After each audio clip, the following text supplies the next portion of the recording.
Hi there, I'm Lisa from Mythical Witchery. Welcome to my channel, and if you've been here before, welcome back. Today I want to share with you a deck that I've been waiting for since long before the creator was compelled to create it. I say compelled rather than inspired because as an artist and a writer, I know how certain emotions can compel us to create. There isn't a choice. Our inner artist needs this work to be done, demands that we put pencil to paper.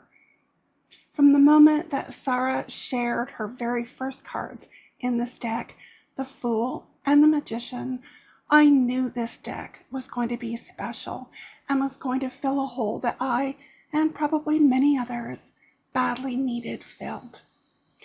Sarah said this about those first cards over 40 weeks ago. I'm drawing myself and how I feel about the card purely through the lens of grief. I'm then writing about it because this exercise seems to want writing as much as drawing. The Fool, for instance, new beginnings. And through the lens of grief, this isn't exactly a positive card. Some beginnings are forced, like the one that comes after a death. I wrote a little bit about that conflicting feeling of the big new beginning and not really wanting it. For the Magician, I wrote about having all the tools I need at my disposal, which on one hand is reassuring and yet also not reassuring. What I'm writing is a lot more in depth than that, and it's going very, very slowly, and I'm doing the deck in order of the cards. This sad little stick figure is me, says Sarah, and will be in all the drawings because this is such a personal project and centers directly around my heart. Since that first introduction to this incredible deck, I have closely followed Sarah's progress with equal parts of excitement and sorrow. Excitement because I know how much this deck is needed and how deeply it will impact those who have the privilege of working with it. Sorrow because I'm intimately acquainted with grief, and I know using this deck will bring my own grief front and center every time I use it, whether for myself or someone else. For those not familiar with Sarah Kathleen's work, she created the Everybody's Tarot in 2022, a deck she designed to be simple, accessible, human-free, bright, and thoughtful. This was closely followed by the Creature's Oracle, then Tarot, and then Everybody's Oracle. About her first deck, Sarah said, "My relationship with tarot began very slowly, very, very slowly, and with a lot of frustration. Despite feeling called to it, every time I began looking into it, I'd feel overwhelmed and would stop. There was too much to memorize. It felt like there was so much to get wrong, and it just seemed impenetrably complicated.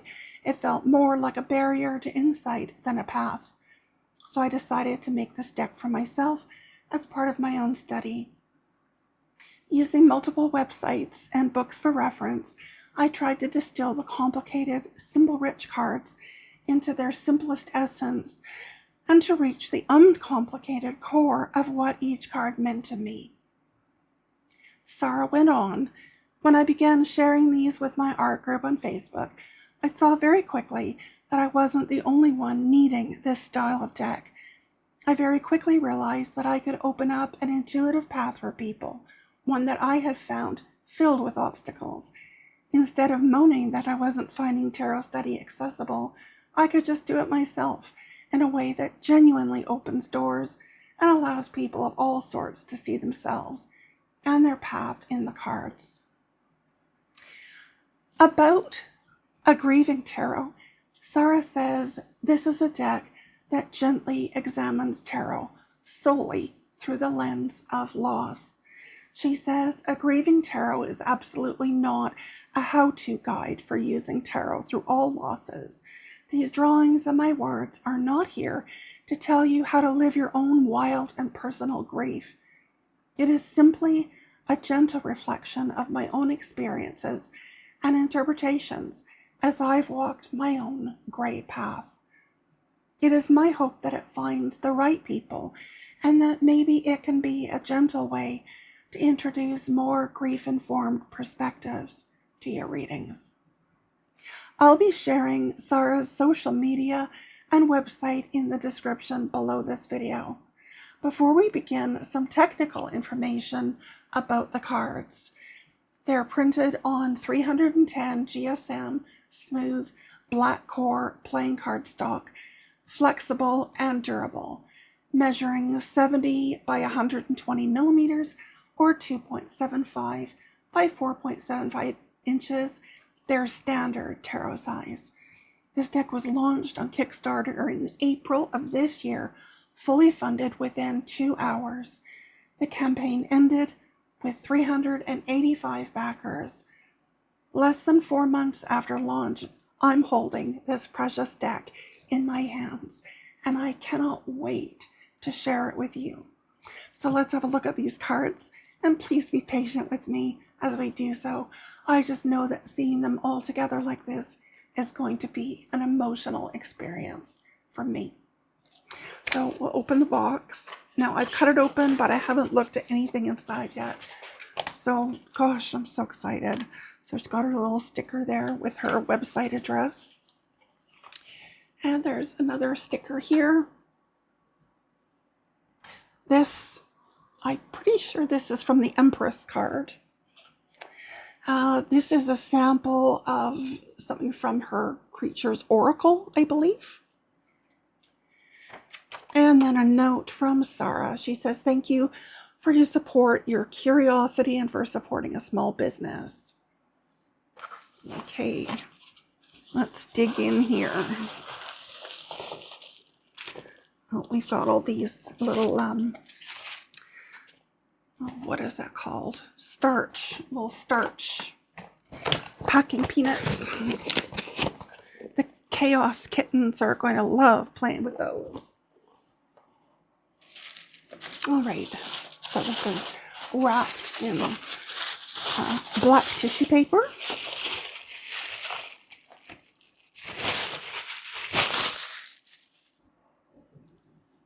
And here we go.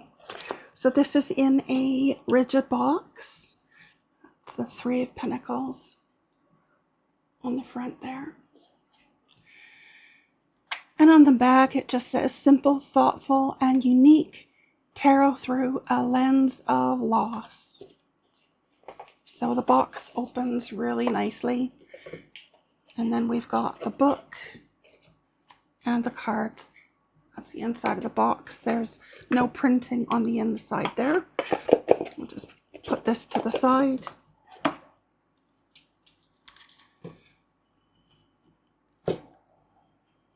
So this is the little book that comes with it. And well, it doesn't say how many pages it is, but it's enough. Okay. So she says this deck is a personal grief-centered interpretation of the traditional tarot.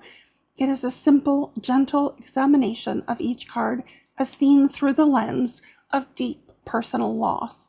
All grief is different, and this is not a rigid instruction or how-to guide that will directly mirror your experiences. This deck will help bring a loss-focused interpretation to your readings and expand your connection to the cards. She talks a little bit about the guide, how that works. Talks about how grief can be exhausting, confusing, unpredictable, and all-consuming. It is a universal heartache that we all share at some point, and yet it can simultaneously be incredibly personal and isolating. That is so true. It is my hope, she says, that above all else, you feel the compassion and love at the core of every drawing and every word I've shared. Be gentle with yourself, and thank you for bringing this deck along with you on your healing journey. So for each of the cards, there's a write-up, and she just talks about how she sees these cards through the lens of grief. There aren't pictures for every card, but you got the deck. So we will be taking, as I'm planning to do treat this video as more of a deep dive. I will be reading several of the entries in the guidebook. So here's the deck. Those are the backs. Nice flexible stock, black core. And now I'm going to zoom my camera in and we will have a look at these cards one by one. So starting with the Fool here, of course, we've got the stick figure standing on the edge of the cliff, looking over. I love that the cliff here is in gray and the stick figure, of course, is black and white. Because at that time, when you're deep in grief, it's really hard to focus on the color around you. You might know it's there, but you and your personal world they're gray. There's no color. In the guidebook, she says, new journeys and new beginnings. Everything is new now, and mostly in ways you didn't want. Beginnings can be bittersweet and complicated. Show yourself compassion as you deal with newness you didn't ask for, and be curious about where you can start meaningful new journeys on purpose.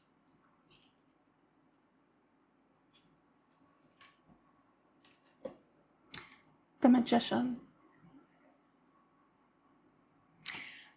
And again, I'm not going to read every single entry and I'm not going to read everything that she says, but I will be reading quite a few because I really want you to have a really good look at this deck and really understand it, because I think honestly, it's phenomenal. She says, resources, ability, and manifestation. You already have everything you need to heal and move forward, but you also need time to lay your tools down and sit in your feelings. You don't need to be fixed, and you cannot rush your healing journey. Action and movement have their place, and so does rest. I love that. The High Priestess.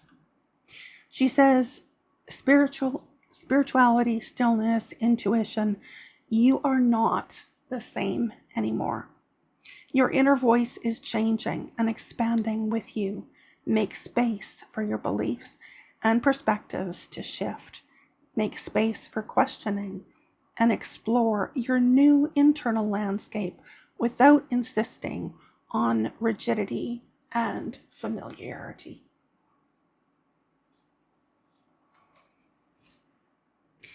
The Empress. Self-care, flourishing, abundance. Comfort and abundance often feel scarce, and the things that fill your heart are changing. Find tiny moments of relief and fullness in everyday life. Birdsong, naps, pets, music. Accept small comforts where you can, and consider the new places you might find them. The Emperor. Structure, rules, decision-making. Building small routines of comfort will help in overwhelming situations. You can always make small decisions about your day, how you breathe, who you give your time to. You are in charge of yourself. No one else is. Deal with things in your own way without shame.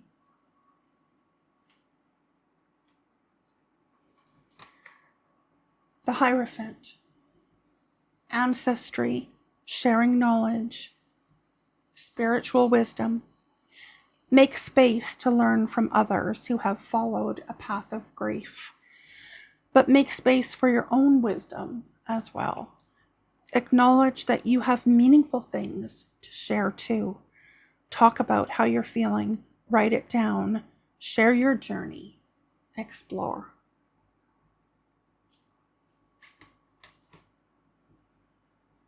The Lovers. Compassion, togetherness, connection.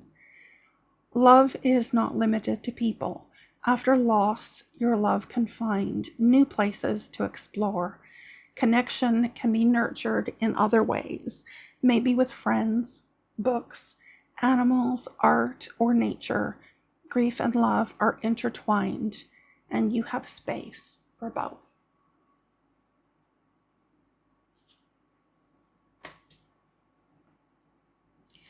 The Chariot: willpower, determination, focus.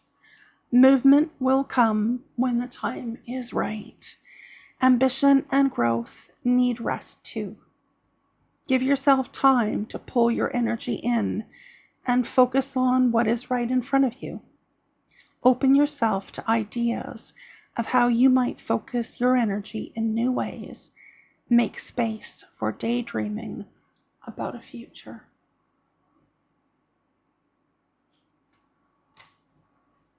Strength, courage, bravery, self-belief. Strength is subjective, and you decide how you measure it. Let it change. Be proud of yourself on days when all you can do is breathe, and make it to bedtime. Strength can be stillness. Strength can be basic coping. Strength can be action and protection. It is in you, regardless.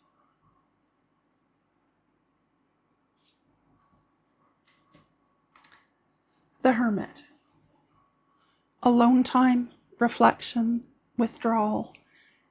Reduce the noise around you and give yourself genuine space to think, reflect, and recalibrate. You have changed, and you need to spend time with your new self. Protect your energy and focus it on yourself. Create boundaries. Balance time in community with time alone.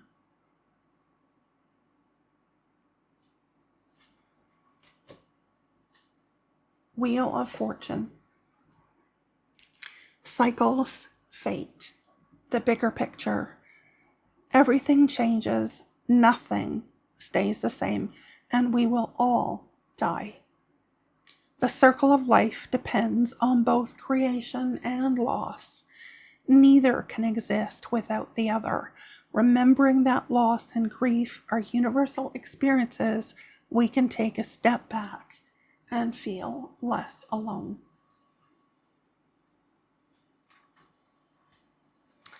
Justice, fairness, truth, logic. Life can feel random, unpredictable, and cruel. Good people suffer, and there is no real fairness here. We can open a door to peace and acceptance when we let go of the idea that life is fair. We will never understand why certain things happen, and we can make space for accepting that.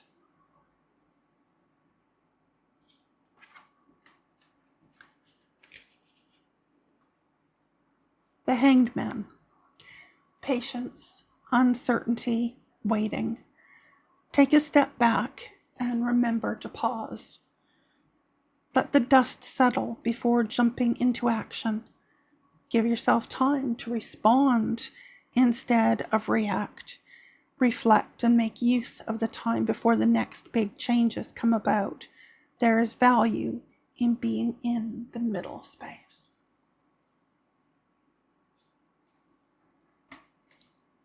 Death. Transformation, starting over, letting go. Our life around us has changed after loss, and we have changed as well. Endings are always entwined with beginnings, and we are continually letting go and starting over. Consider what feels changed and new, along with what has ended.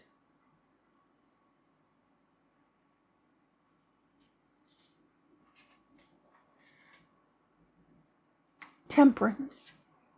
Moderation, balance, the middle path. When you feel overwhelmed by how extreme your feelings are, or how dramatic your situation is, remember that a middle place still exists. Nurture your peace. Extremes never last, and everything changes, and eventually we will find our way back to a calm middle space.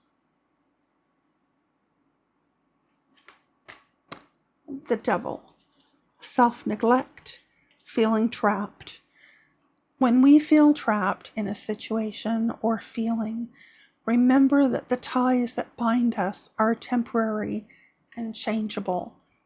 There are no real chains here, and we often create our own barriers.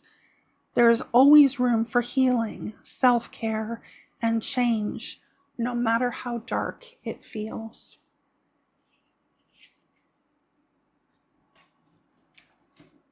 The Tower. Oh, wow. Crisis, sudden change, dramatic shifts. When we are reduced to our most bare and vulnerable foundations, reconstruction is the only way forward. Catastrophic events shape us, redraw our boundaries, and give us a chance to redefine who we want to be.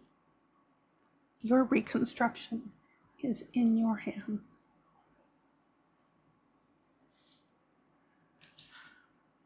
I just need to take a second to breathe.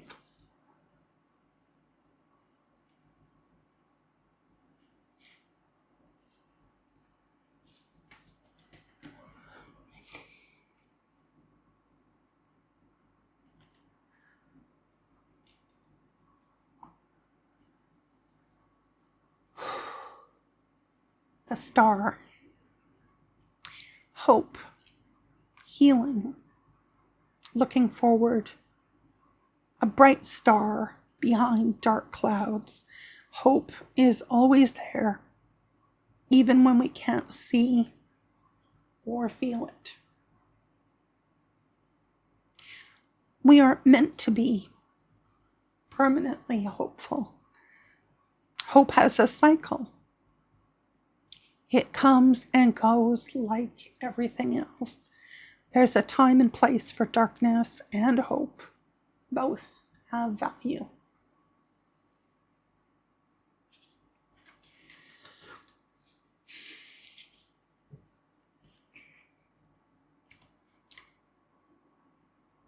The Moon.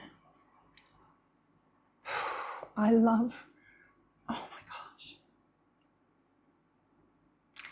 I knew this would be emotional.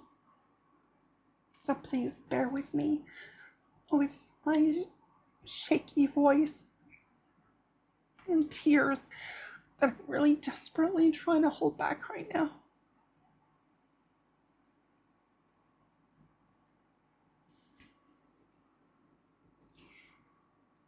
To me, this card is really poignant.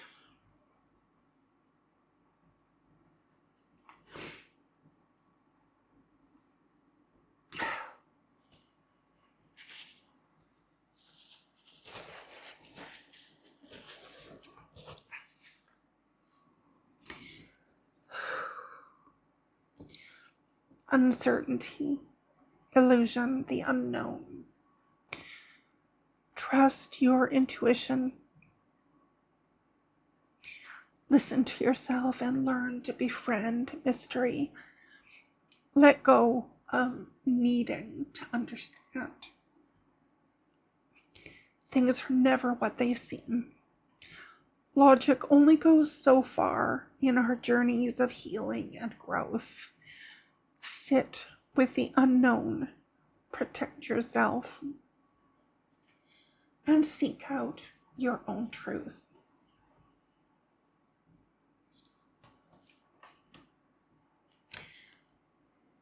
The Sun. Joy, success, gratitude. Where there is sunlight, there are also shadows. Try not to force positivity. We are not meant to be happy all the time. Give yourself permission to feel miserable when it shows up. Happiness sometimes carries guilt with it too, which passes with time. No one can tell you how to feel.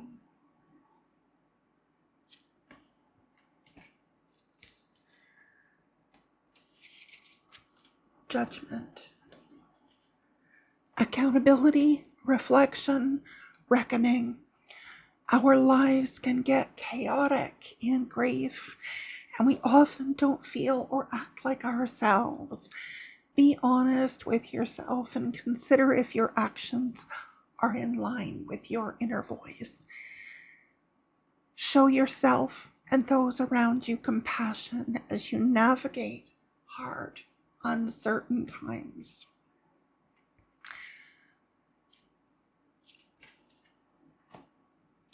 The world.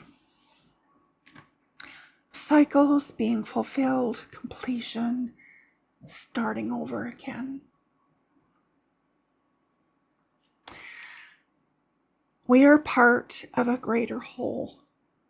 Humanity, universal energy, the world and nature around us.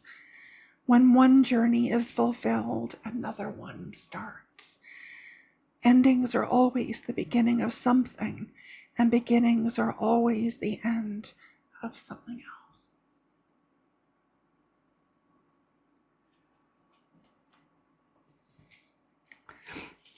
And then we've got the wands.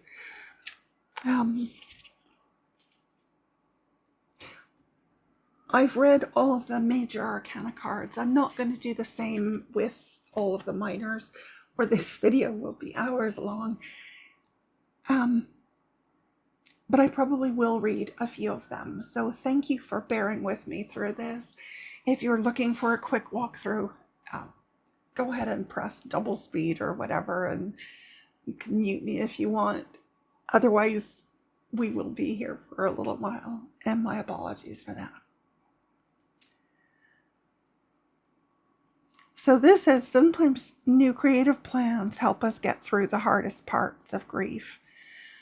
Other times when we're exhausted by the mere idea of movement, it helps to focus on rest and keep our plans theoretical until we find energy. Listen to your body and protect your energy. This deck could not have been created by anyone who had not experienced profound grief, deep loss. I see myself in every single card. Every single card. I see my journey in every card.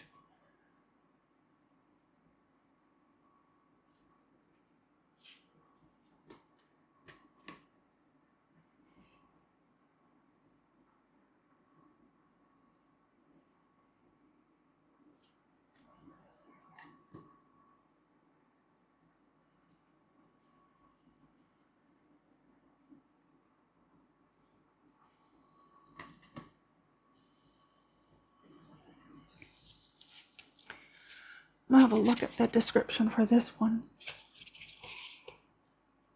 It says there is hard work and achievement in even the smallest of things right now. Waking up every day, doing basic life admin, and taking basic care of ourselves can be really hard work.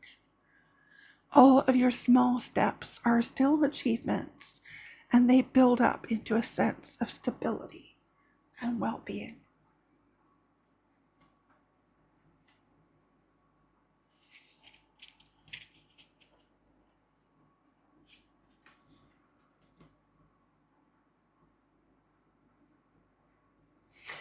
I love this, how the character, you, are sitting still watching the world moving past, everything happening so quickly.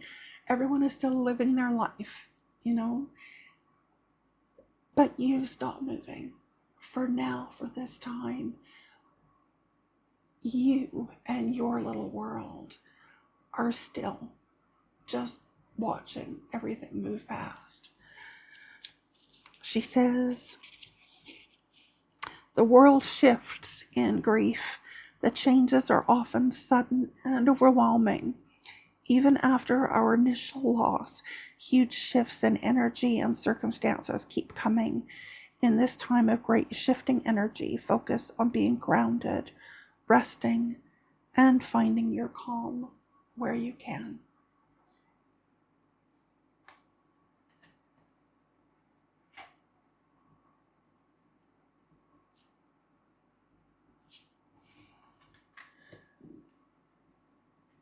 For the Ten of Wands, she says, you aren't just carrying your own grief around. You are managing relationships, rebuilding your life, making choices, fulfilling obligations, and trying to put one foot in front of the other. Let go of whatever you are able to let go of while you focus on carrying what is yours.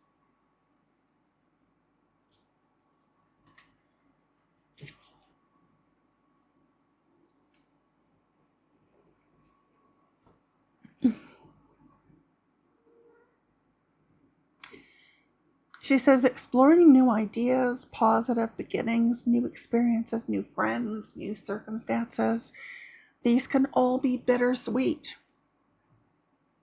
When we have lost someone, very little is straightforward.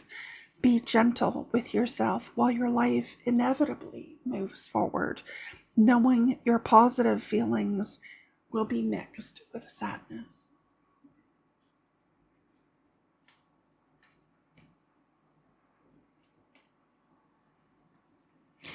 In times when big actions don't feel right, remember that little ones matter too.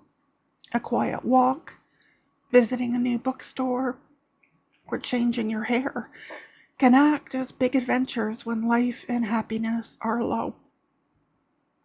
There is a time and place for both big and little movements. Both can help.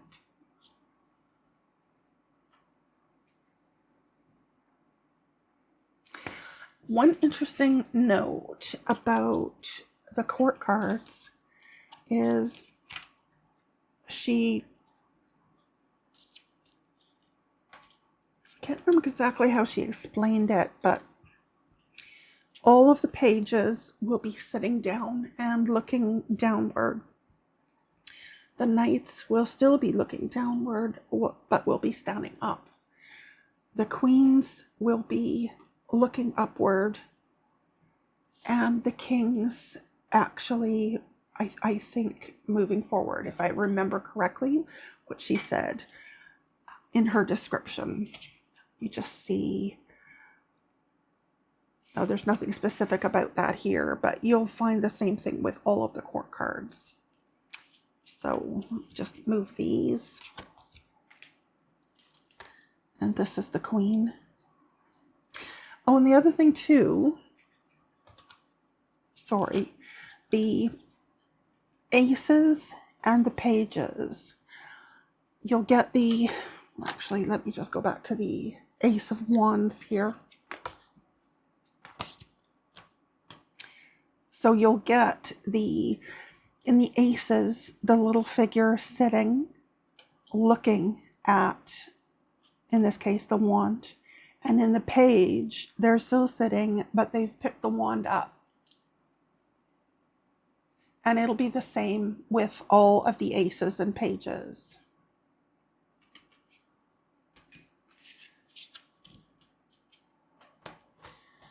Let's get back to the queen here.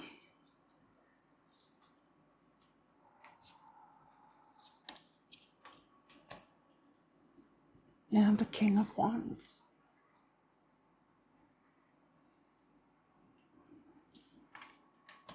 And moving into the cups.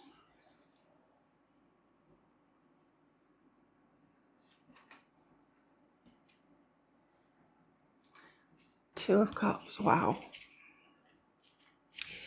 You know, every single one of these cards hits really, really hard. Like it just goes straight to the heart of what it feels like to work with the tarot through a lens of grief, because it's a very different thing, a very, very different thing. How I looked at the tarot really changed after I lost my husband 3.5 years ago. Everything changed. But yeah, how I looked at tarot really did change. And especially in that first 2 years, yeah, it was really surprising how different the entire world looked. Here she says, when we lose someone, that doesn't mean we've lost the ability to connect with them. How we make space for them has to change, but the connection does not disappear. Explore and nurture your own personal ways to stay connected to the loved ones you have lost. 3 of Cups.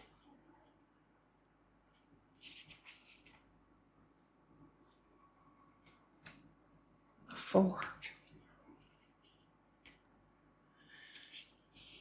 Here she says, grief is exhausting. Emotional, spiritual, and physical fatigue can make it feel like we don't care about anything. Allow yourself these times of feeling disconnected. You can't be on all the time. Keeping your energy to yourself sometimes is absolutely vital.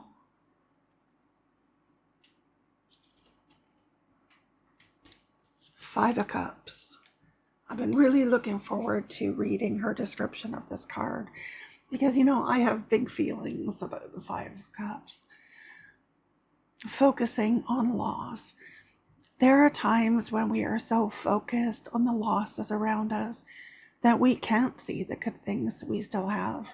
So what? There is space for this. Sit with grief instead of pushing it away to look on the bright side, and allow yourself to really feel it. It will pass, as all things do. It's okay to focus on your loss. It's okay to focus on your grief. Yeah, there's still good things in your life. We know that. Of course we know that. We don't need to be reminded of that. We know. But right now, in these moments, when you're faced with this kind of profound loss, this is all you can focus on. That loss and grief is all you can focus on, and that is okay. It's okay. You're allowed. You're allowed to focus on that grief, to focus on your loss. In time, when you're ready, you'll be able to turn around and start to see those other things that you still have. 6 of Cups.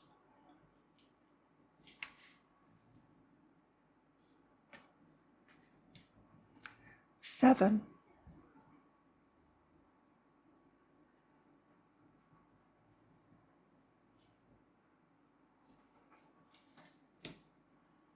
8 of Cups.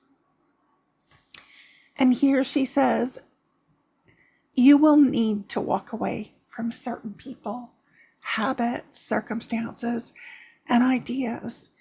In times of transition, letting go is part of making space for new energy to come in. Give yourself permission to make choices, to say no, and to change.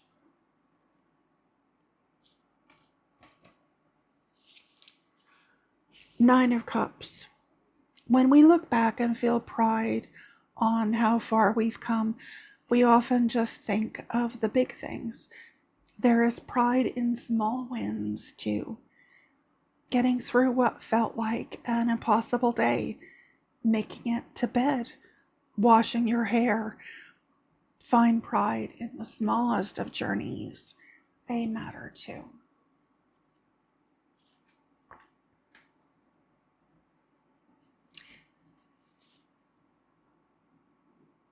This says we can reflect on our happiest memories and feel joy, sadness, and anger all at the same time. We can also realize that happiness and fulfillment are still possible in our future, even if we don't feel them right now. You have a space for a complete spectrum of emotions. Here again, we've got that page sitting down, now holding the cup.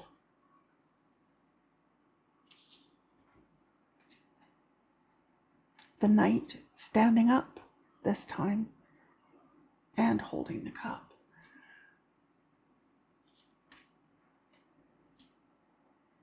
The queen with the cup above her.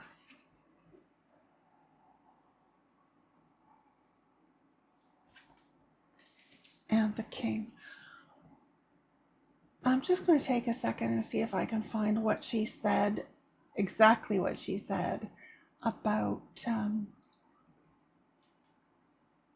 the court cards, because it's important and it isn't actually in the book.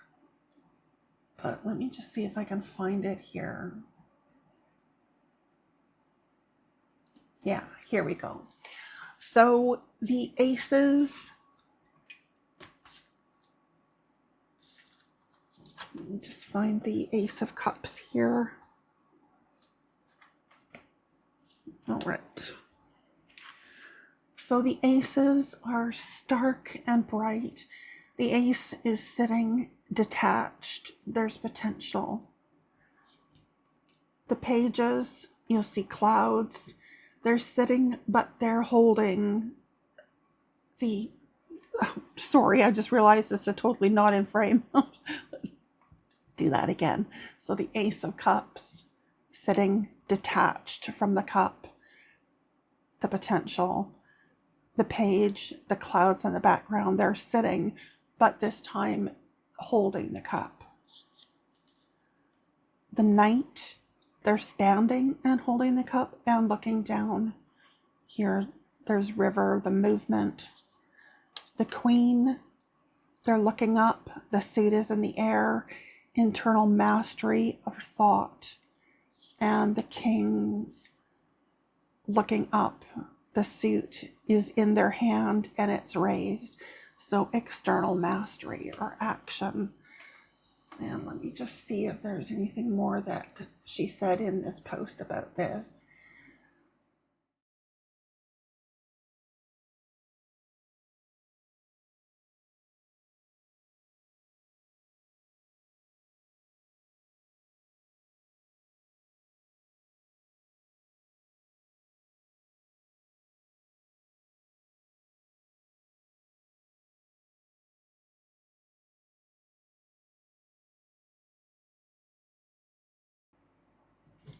Okay, so I'm not finding anything more about that, but I know she did explain in some detail her thought process between the court cards and, of course, the aces of the suit. So here again, we've got the person sitting there detached from the symbol of their suit, in this case, the sword.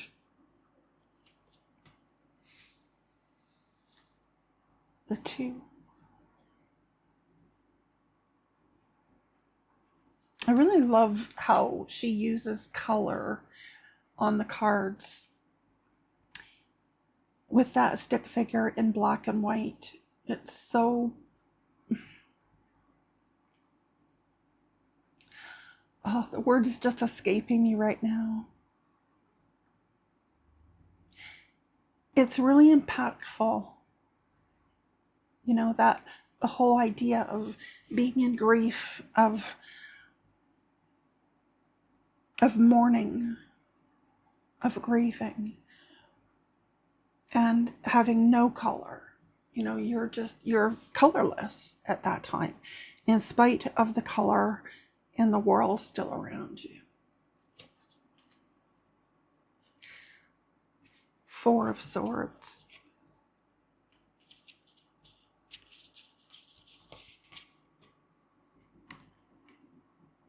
Self-care may look very different now, and it is worth exploring new ways to embrace peace and rest as we change and age. Whatever brings you a tiny respite through the day is worth repeating and exploring. Give yourself plenty of patience and time, the way you would for a friend.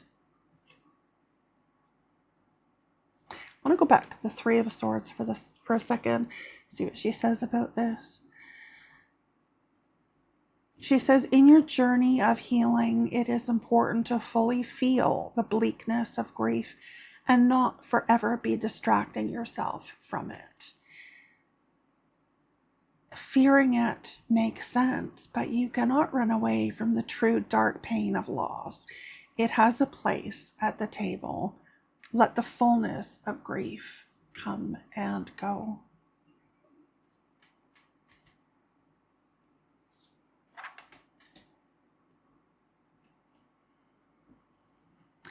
So the Five of Swords, winning at all costs, a battle with no winners. Energy is a precious resource, especially now. Not every argument deserves your time, and it is okay to walk away from conflict and let someone else misunderstand you. Pick your battles and save your energy for things that nourish rather than drain you.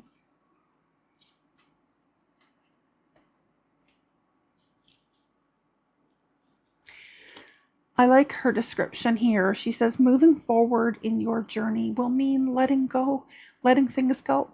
Relationships that are draining, habits that feel harmful now, people and places that aren't good for you right now. When you let go of what isn't serving you anymore, you make space for meaningful things to come in. This is very true. You'll find after a profound loss, so much of your life has changed, including your interactions with other people, and there will be people that you end up literally walking away from because they're just not good for you anymore.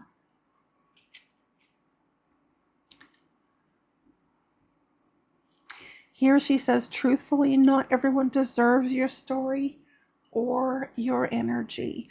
There's no shame in holding things back or in saving your softest self for the people and places that feel safe. You don't have to be an open book, and it isn't dishonest to let people only see certain sides of you. That really hits for me, really hits, because I think that's true. Not everyone deserves to see the depth of your grief.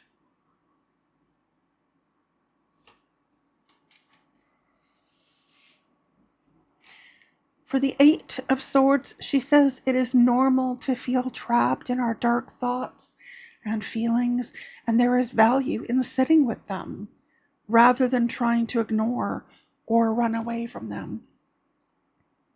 Don't force positivity upon yourself, but at the same time, remember that darkness passes and growth does find a way in.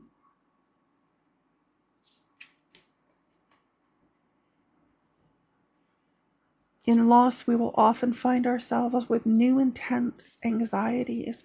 Whether it is new, old, or exacerbated, fear is always communicating with us. Difficult feelings have things to say to us and reasons for being here. Listen to your body and be curious about the message. For the Ten of Swords, she says, there are many other losses that come with losing a loved one. We'll often lose things like friendships, connections, and trust. Knowing this is common doesn't make it feel any better, though. There will be times of overwhelming darkness, and like everything else, they will pass. Often in grief, you lose more than just the person who died. You lose your future, your plans together. Sometimes you lose your home, jobs, friends. There's so much loss and so many things to carry. Page of Swords. Here we've got the page. He's still sitting, but instead of being detached from the symbol of the suit, he's picked it up in his hand. As we change and adapt to our new circumstances, ask yourself questions about where you could be and what you might want. Find out what other people have done and be curious about positive changes that will inevitably accompany the difficult ones. The Knight. She says, we do not always think clearly in grief, especially when emotions are heightened, exhaustion is high, and comfort is low. Give yourself extra time to make decisions, to cultivate some clarity, and then to act with confidence when the time is finally right.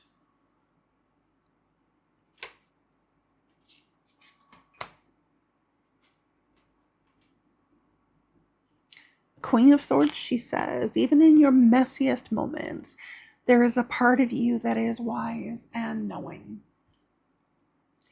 Everyone will have an opinion about how you should be handling things, but ultimately, you know best.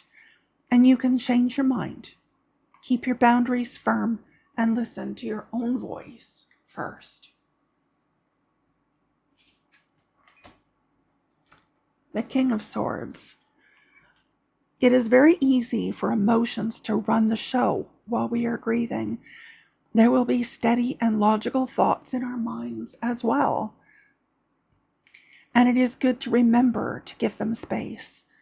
Lean into some gentle routines and try to be calm, curious, and thoughtful rather than reactive.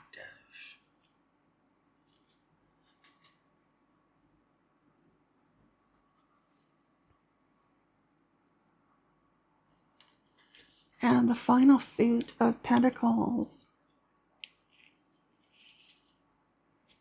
With the ace, she says, in loss, it is often difficult to see new beginnings, chances, or anything else positive and promising.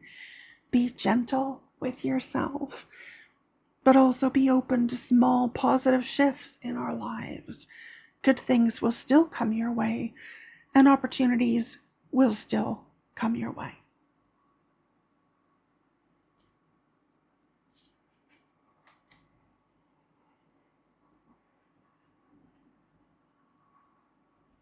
She talks about being faced with countless choices that need to be made, often in times where you don't feel capable of making them, and all you can do is the best with what you have at that time.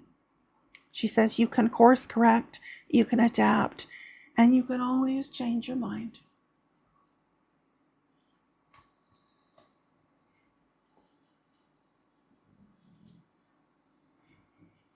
For the Three of Pentacles, she says, we are not alone when we rebuild ourselves or travel down a healing path.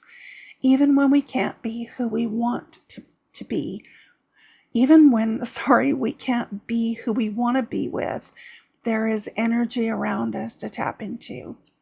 We can find support and community in nature, strangers on the internet, pets, or even characters in a book. We aren't alone.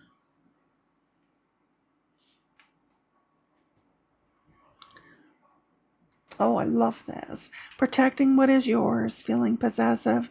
It is not selfish to draw your energy away from other people and keep it to yourself sometimes. In a place of healing, you need all the resources you can get. And there is no shame in this. Accept help. Focus inward and protect yourself.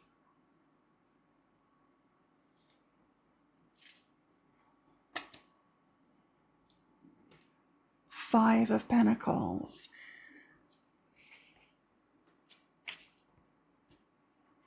survival mode, hardship, adversity. The hardest parts of grief come in waves, and the intensity and frequency can be unpredictable. We cannot always look on the bright side or distract ourselves from the dark. The darkest times have their place too, and we can't ignore them, but they do pass.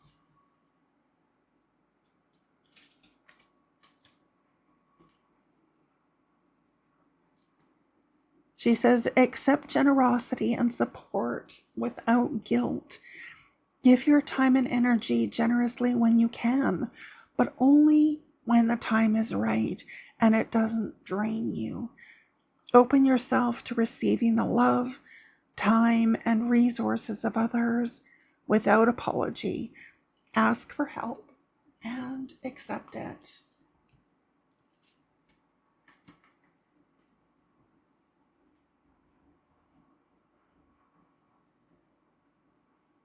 In the Seven of Pentacles, she says, grief is hard work. It is physically, mentally, emotionally, and spiritually exhausting. Find moments of pride for yourself. You've survived every unsurvivable day. You keep waking up, you keep adjusting, and you keep finding your path forward. There is progress here.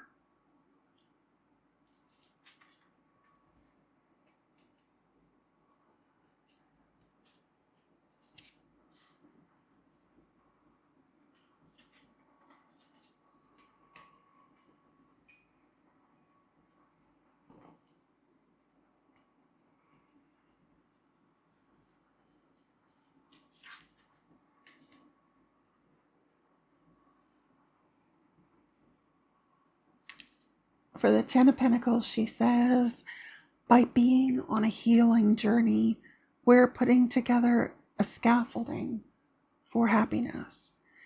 We may not feel it now, but the abundance we desire is still there.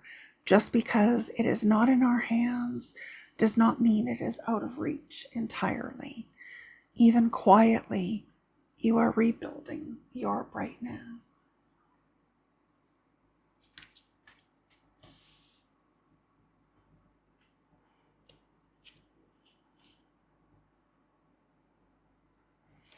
For the Page of Pentacles, she says, sometimes the future feels foreign and unwelcoming, especially when we are living with loss.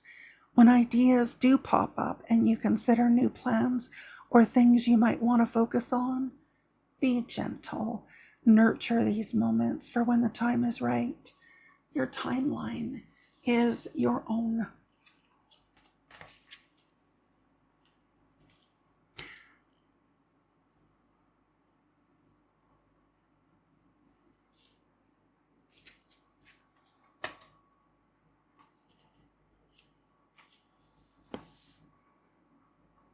For the Queen, she says, show yourself the love, common sense, and nurturing energy that you would show someone you love.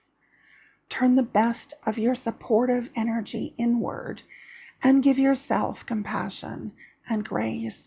You've gone through so much, and you deserve the kind of care that you give to others. And finally, we have the King of Pentacles. She says, abundance will come to us in different ways when so much feels like darkness and struggle. We might find it in friendships, nature, new experiences. Broaden your definition of wealth and prosperity and open yourself to the fullness of everyday situations and experiences.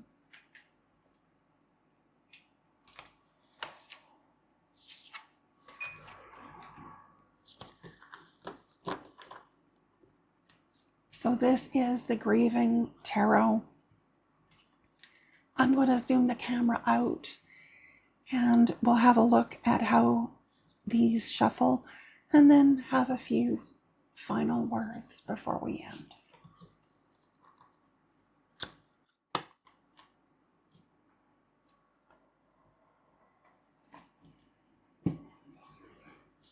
Okay. So let's give this a shuffle.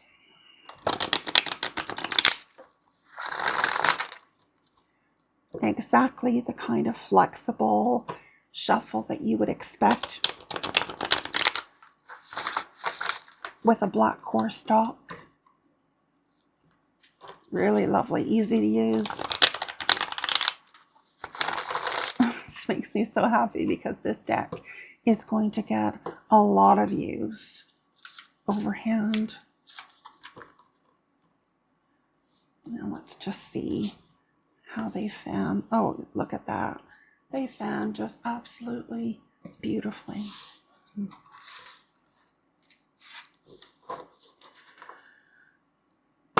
So this is the Grieving Tarot. And I absolutely love it. It is everything that I hoped it would be. It's honestly, it's perfection. If I had created this deck myself, it would not have been better. I mean, and that sounds horrible because I don't think I could have created anything even a little bit as good as this.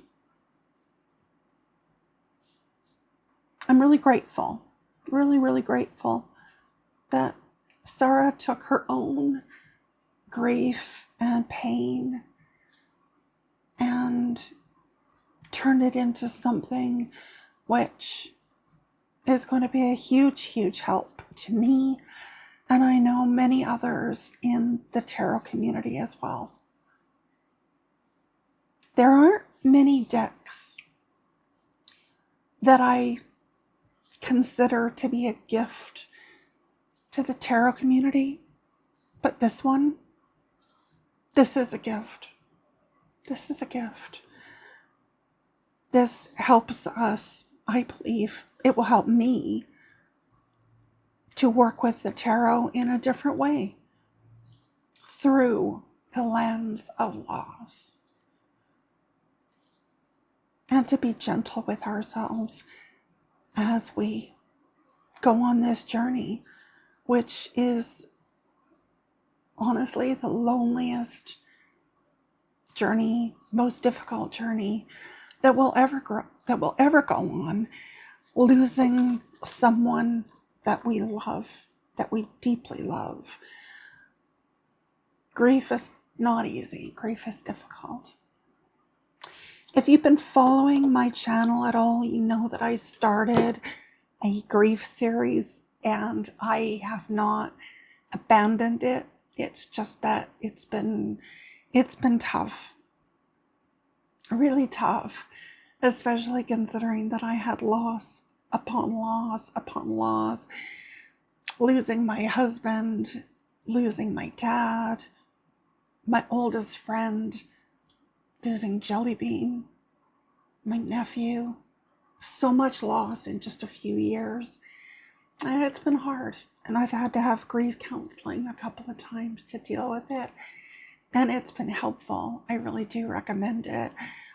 But this deck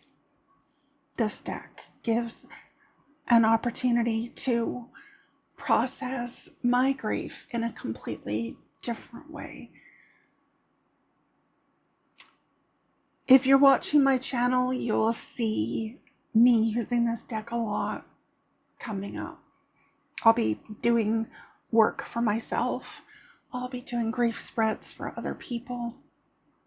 In fact, I'm offering free grief readings to anybody who would like one.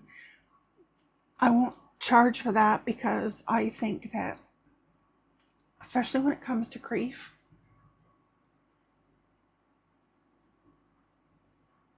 I want to be able to help other people, to give them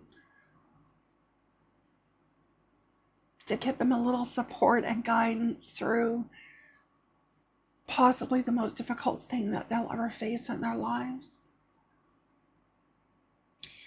So if you have lost someone that you love, and you're not ready to do readings for yourself or not able to do readings for yourself, please reach out to me through my website if you would like to, and ask for a free grief reading, which I will then share here on my channel on YouTube, and hopefully help other people as well deal with their own grief, deal with their own loss. Thank you so much for joining me today. And Sarah, Kathleen, thank you for creating this deck. Thank you for giving this gift to our community. It's really incredible, and I'm incredibly grateful for it and for you. Thank you for joining me today. Until next time, may love and laughter light your days. And even if it doesn't light your days right now, please be assured that one day you will laugh again. One day you will feel light again. My love to you all. Bye for now.